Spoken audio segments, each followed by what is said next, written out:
Lecture number 4 for the applied physics.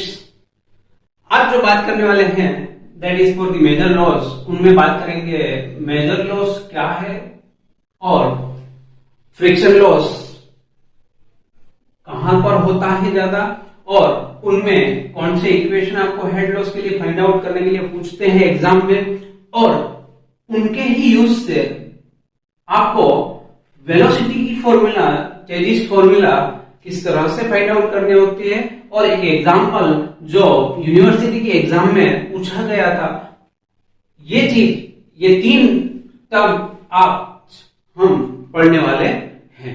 What is the major loss? That is it is a loss of energy due to friction between the fluid particle and the wall of the pipe. मतलब ये suppose आपकी pipe है, तो यहाँ जो wall है उनके बीच में और जो फ्लूइड पार्टिकल आपके मूव हो रहे हैं, लेट सपोज यहाँ पे आप इस तरह से टकरा सकते हैं वॉल को, आपके पार्टिकल्स जो भी फ्लूइड है, वाटर भी हो सकता है या कोई भी फ्लूइड हो सकता है, तो वहां पे जो फ्रिक्शन हो रहा है उनके कारण कहीं ना कहीं लॉस ऑफ एनर्जी होती है, नंबर 1। और सेकंड जो है फ्रिक्शन बिटवीन पार्टिकल जो अपने आप में, मतलब सपोज ये फर्स्ट लेयर है, सेकंड लेयर यहां से है, तो कहीं ना कहीं ड्यू टू विस्कोसिटी, विस्कोसिटी इससे क्या होता है, कहीं ना कहीं ये इस तरह से एक दूसरे के साथ ही कहीं ना कहीं टकराते रहते हैं, तो वहां पे भी लॉस ऑफ एनर्जी होता ही है। तो इनको ही हम बोलते हैं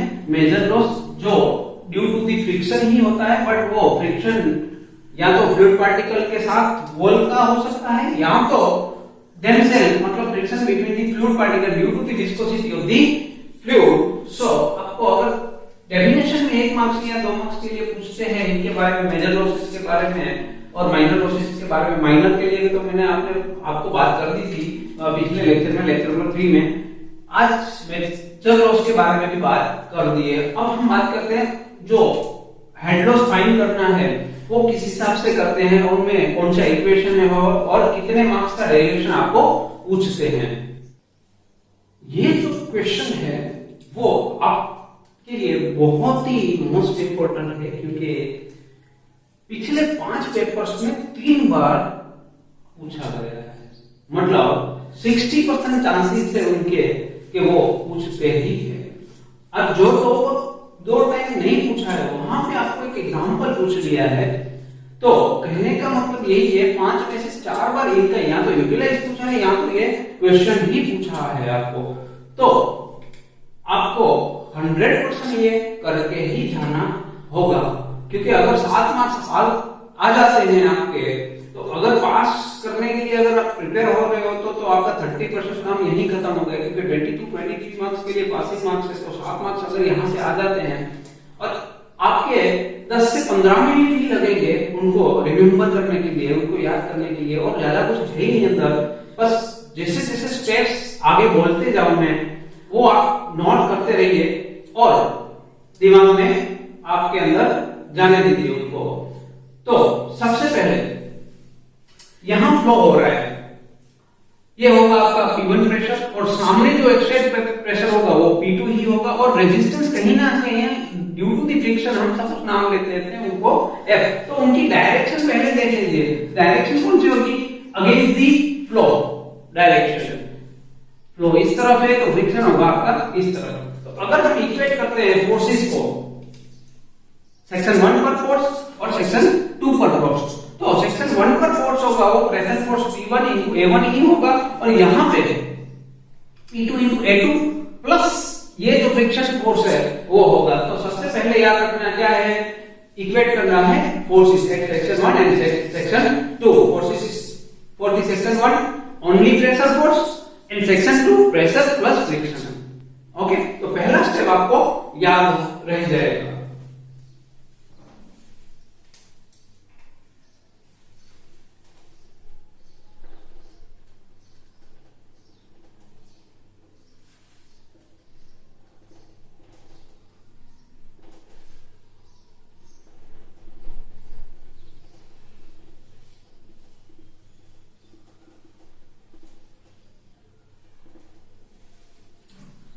अब आते हैं, देखो डायमीटर जो है पाइप का वो कांस्टेंट है।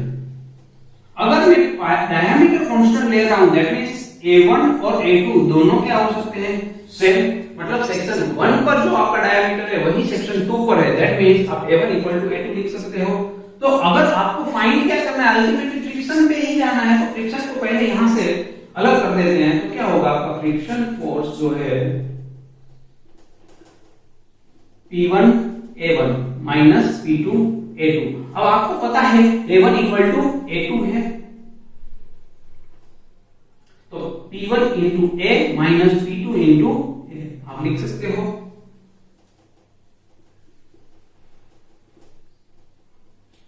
अब जब आप एनर्जी इक्वेशन की बात करते हो तब जो प्रेशर हेड था वो कुछ इस तरह से आप लिखते थे P1 बाय W। जो प्रेशर हेड था कुछ इस तरह से होता है, याद रखिए प्रेशर हेड, फिर से बता रहा हूं प्रेशर हेड, क्योंकि मैं इतना रिपीट कर करके बोलूंगा, क्यों बोलूंगा, क्योंकि ये 100% के एग्जाम में आने वाला है और एक बार देख लीजिएगा आपको 100% याद रह जाएगा। फिर से बोल रहा हूं, प्रेशर हेड क्या होगा P1 बाय W। तो यहाँ पे P1 तो दिख रहा है आपको, W नहीं दिख रहा है, तो दोनों तरफ आप क्या कर दीजिए, डिवाइड कर दीजिए W को, हो गया डिवाइड। अब बात करते हैं A यहां से कॉमन है तो कॉमन निकाल लीजिए, यहां देख लीजिए मेरा friction force divide by W। अब यहां से P1 minus P2 into A divide by W। Okay, तो आई होप पहले इतना समझ में आ गया होगा। अब यही इक्वेशन को यहां रिप्रेजेंट कर रहा हूं, so friction force divide by W that. अब यहां देख लीजिए A जो है वो मैं अगर इस साइड लेना चाहूं तो कहां मल्टीप्लाई होगा W के साथ, तो A into omega equal to P1 minus P2 divide by W। अब देख लीजिए यहां पे डायमीटर सेम है, मतलब वेलोसिटी कांस्टेंट होगी, याद रखिए फिर से डायमीटर सेम है, क्या बोला मैंने, डायमीटर सेम है मतलब वेलोसिटी आपकी क्या होगी, कांस्टेंट। क्यों, क्योंकि Q equal to A V, अगर A सेम है तो V सेम ही रहेगा। तो जो हम बात करते थे एनर्जी इक्वेशन में head loss due to the, और आप ऐसे भी बोल सकते हो जो आपकी वेलोसिटी हेड था वो दोनों तरफ सेम हो जाएगा, मतलब हेड जो डिफरेंस हो रहा है वेलोसिटी हेड में वो नहीं होगा, क्योंकि आपकी वेलोसिटी क्या है, सेम है। तो हम इनको क्या लिख सकते हैं, डायरेक्टली हेड लॉस। क्या लिख सकते हैं, हेड लॉस, क्योंकि यहाँ पे वेलोसिटी चेंज नहीं हो रही है और पोटेंशियल हेड जो जेड लिखते थे हम वो भी चेंज नहीं हो रहा है। मैं फिर से एक बार आपको बता देता हूं, टोटल एनर्जी होती है जो वो कुछ इस तरह से pressure head plus velocity head plus potential head, इनको कांस्टेंट करना है आपको। एनर्जी इक्वेशन यही बता रहा है आपको। अब बात क्या हो रही है, P1 बाय W की तो बात कर दी, अब V1 और V2 दोनों तरफ सेम है तो कैंसिल आउट हो जाएंगे, Z1 Z2 भी सेम है, कैंसिल आउट, तो डिफरेंस जो बचा हेड लॉस का वो होगा आपका प्रेशर हेड। तो ये हो गया आपका friction divide by A into omega into. तो अब आपको 50% जो इक्वेशन चाहिए वो मिल गया है। अब बात कर लेते हैं फ्रिक्शन फोर्स के बारे में। नंबर 2, फ्रिक्शन फोर्स और फ्रिक्शन रेजिस्टेंस जिसे हम बोलते हैं, दैट इज फ्रिक्शन फोर्स। इनके लिए बात की थी, एक्सपेरिमेंट क्या बोल रहा है कि फ्रिक्शन फोर्स अगर आपको फाइंड करना है तो आपको क्या करना है, friction resistance, friction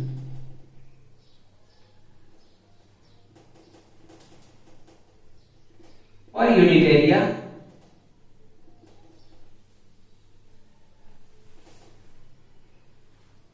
into wetted area into velocity square. Resistance per unit area, then let's suppose F dash, और वेटेड एरिया जो होगा, वेटेड एरिया क्या होगा, एक तो वेट यहां पे होने वाला है, मतलब जो लेंथ है वो होगी एक, और सेकंड जो पेरीमीटर है उनकी सर्कल की, तो सर्कल की पेरीमीटर क्या होगी, पाई डी होगी इनटू वी स्क्वायर। तो आप इनको शॉर्टली क्या लिख सकते हो, pi d l B square. Okay, तो this is the your friction force. अब यहाँ जो फ्रिक्शन फोर्स है इनको हम पुट कर देंगे HL के इक्वेशन में। जो इक्वेशन नंबर 1 मिला था आपको आफ्टर स्टेप 1 और स्टेप 2 में जो इक्वेशन मिला दैट इज स्टेप नंबर 2। अब स्टेप नंबर 2 में जो इक्वेशन मिला फ्रिक्शन फोर्स की वो पुट कर देंगे HL में, तो आपको आंसर मिल जाएगा।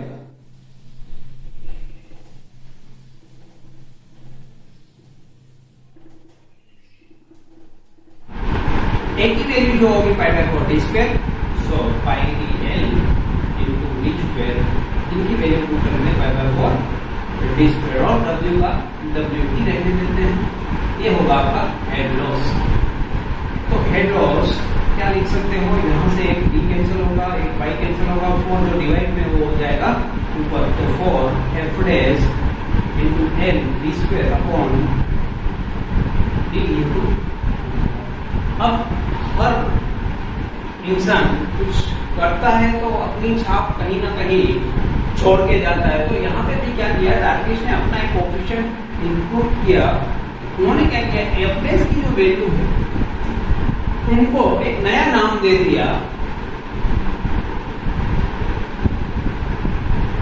और एफ डब्ल्यू बाय 2g इनको रिप्रेजेंट कर दिया।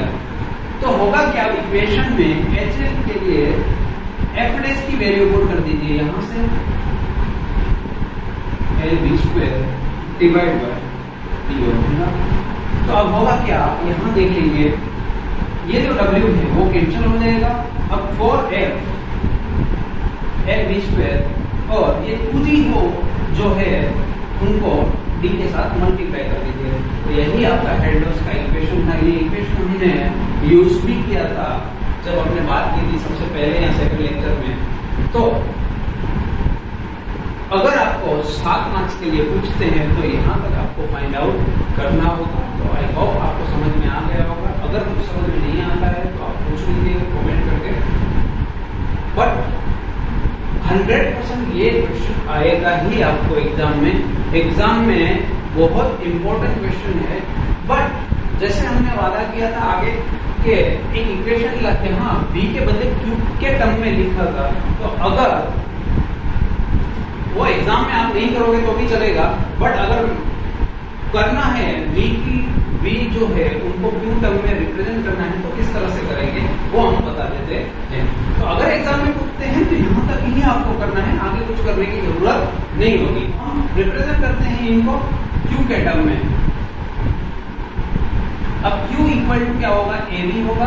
ओके, तो v के टर्म में अगर रिप्रेजेंट करना है तो q बाय a, तो यहाँ क्या होगा q by a square divide by 2g d for fl।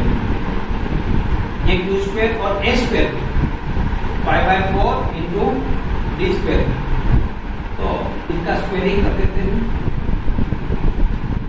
अब q स्क्वायर एक तो होगा ऊपर, देख लीजिए q स्क्वायर, d की कितनी पावर होगी यहाँ पे देख लीजिए, d एक तो है ये डिवाइड में आएगा तो मल्टीप्लाई होगा उसके साथ, b स्क्वायर है उनका पावर 2 है, मतलब 4 पावर प्लस 1 एक पावर, तो पावर 5 हो जाएगी d⁵5। अब इनका अगर आप कैलकुलेशन करोगे 4 का स्क्वायर 16 मल्टीप्लाई होंगे 64 हो जाएंगे, यहाँ मल्टीप्लाई होंगे डिवाइड बाय पाई स्क्वायर और उनके साथ डिवाइड में 2g। तो अगर इनका कैलकुलेशन करते हो तो आपको 3 मिलेगा आंसर। तो this is the equation for in term head loss in terms of q। ये इक्वेशन है आपको v की टर्म में। अगर एग्जाम में आपको q की वैल्यू दी है और आपको वेलोसिटी नहीं फाइंड करनी है, डायरेक्ट इनका यूज करना है तो आप कर सकते हो, वो आसान रहेगा आपके लिए, क्योंकि एक एग्जाम्पल है उनमें हम यही यूज करने वाले हैं। बात करते हैं चेबिस फॉर्मूला। अब ये इक्वेशन आपको ऑर्बिटल फ्लो में बहुत काम आने वाला है, इसलिए हम करवा रहे हैं। एग्जाम में डेरिवेशन बहुत कम पूछते हैं इनका, बट अगर आपको इक्वेशन समझ में आ गया तो उनको किस तरह से एप्लीकेशन पार्ट जो होते हैं उनका इक्वेशन का वो बहुत आपको काम आने वाला है, इसीलिए मैं करवा रहा हूँ। अब बात करते हैं यहाँ जो ए था हेड लॉस के लिए, अभी थोड़ी देर पहले ही यहाँ किया था, ये क्वेश्चन आपका रेजिस्टेंस पर यूनिट एरिया था। ये एरिया आपका जो वेटेड एरिया था, wetted area into multiply B square divide by A omega, अभी ही थोड़ी देर पहले किया था। तो इनको हम क्या लिखते थे, pi d that is perimeter into perimeter into length b square divide by a जो है एरिया इंटू ओमेगा के लिए आप क्या लिख सकते हो, रो इंटू जी लिख सकते हो। डेंसिटी, मास डेंसिटी, डेंसिटी या वेट डेंसिटी, तो आप क्या लिख सकते हो यहाँ पे, mass density into gravity G.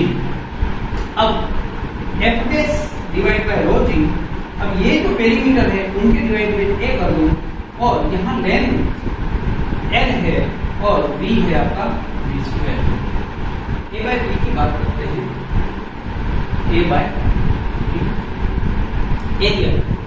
अब एरिया इनको हम बोलेंगे M is the hydraulic mean depth A by P.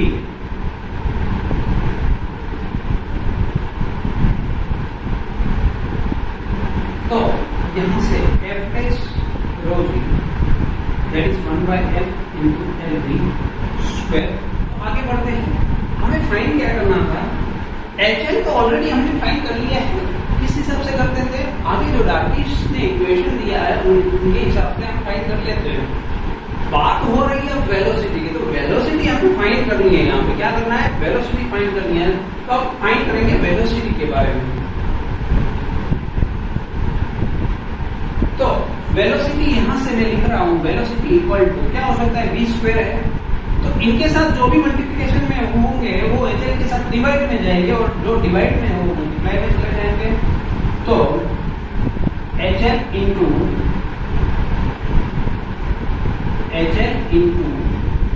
Row g m divide by f s l that is the v square.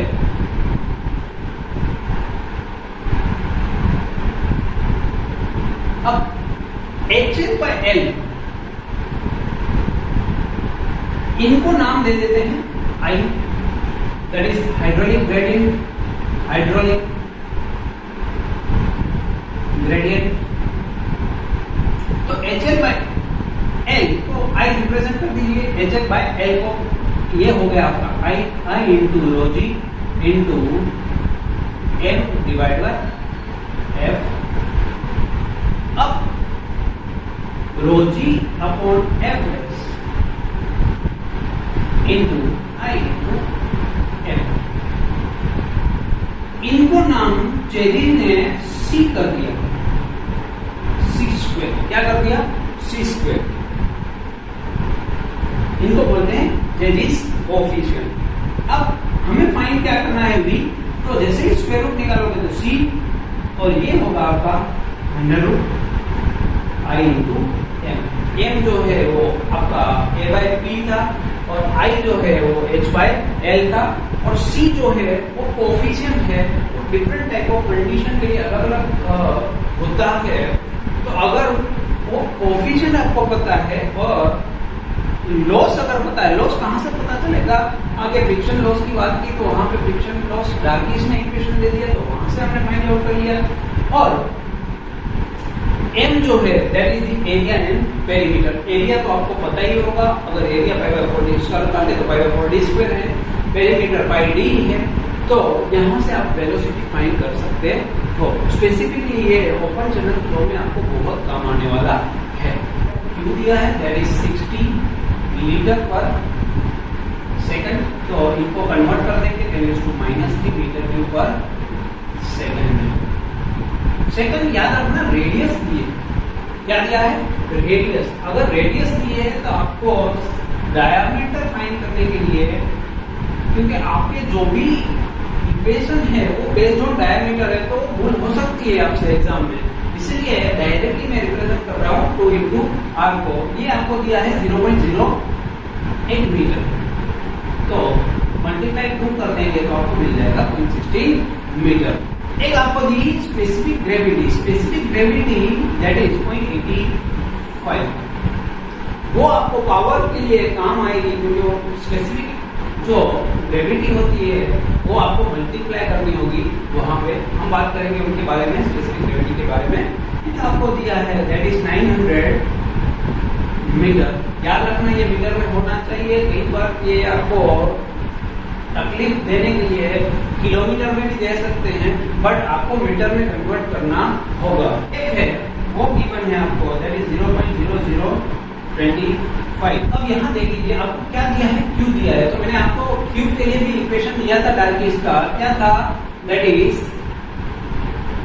FL Q square divide by 3d⁵5। f की value जो है that is 0.0025, L जो है that is 900, Q है आपका that is 60 × 10⁻³ divide by 3d⁵5 that is 0.16⁵5 is 25.75 metre of liquid और fluid. Okay, जो भी आपका फ्लूइड है उनकी जो लॉस होगा that is 25.75 metre. Power required उनका इक्वेशन होगा ρ g q × hf that is in watt. अगर किलोवाट में आपको करना है तो डिवाइड बाय 1000 कर लीजिएगा, वो बाद में हम कर लेंगे। तो डेंसिटी जो है आपकी, वहां पे आपको क्या करना है, यहाँ दिया है आपको स्पेसिफिक ग्रेविटी। तो डेंसिटी जो पानी की होती है दैट इज 1000, उनके साथ आपको मल्टीप्लाई करना है 0.85। तो 0.85 इंटू 9.81। क्यू जो है आपका दैट इज गिवन 60 × 10⁻³ 60 × 10⁻³ और HF जो अभी ही फाइंड किया है दैट इज 25.75। इनको अगर आप रिप्रेजेंट करोगे तो यहाँ देख लीजिए 1000 और 1000 यहाँ से तो डायरेक्टली कैंसिल आउट आपका हो ही जाएगा। अब आपको मल्टीप्लाई इतना ही करना है 25.75, 60, 9.81 एंड 0.85। तो ये वैल्यू आपको डायरेक्टली वॉट में मिल जाएगी।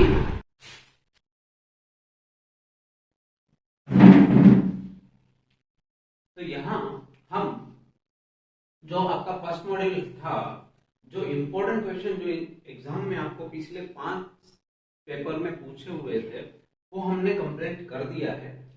तो अब क्या कर रहे हैं, मॉड्यूल 2 में जाएंगे नेक्स्ट लेक्चर में, that is for the open channel flow. अब वहां पे जो भी क्वेश्चन आपके लिए इम्पोर्टेंट है उनके लिए बात करेंगे नेक्स्ट लेक्चर में। तब तक आप अपने फ्रेंड के साथ इनको शेयर करते रहिएगा और ऐसे ही प्यार देते रहिएगा। Thank you so much. Please channel को सब्सक्राइब करें और बेल आइकन को प्रेस करें ताकि नए वीडियो की नोटिफिकेशन आपको मिलती रहे।